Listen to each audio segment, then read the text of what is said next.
tozwa conscience. Libala diabolique et salami na province. Entre UDPS na AVC, et ça libala il y a qui pour la détruire vie à combattant. Et ça liberté. Notre colomba boye. Grâce bilolo kita.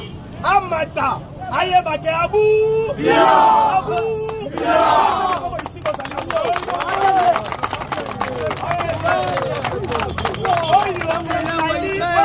Décision à combattant.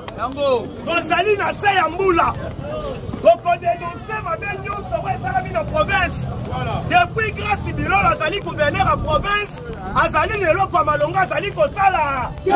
Makambo etali stade bako sabino te ezali gouvernement national. Yango ne ezali ko financer mbongo stade. Grâce à Tikali kosala lelo komoko na stade. Yango lelo toyebi sibino ke bobetela nanu fati beto maboko makasi. Démarche au moment où les députés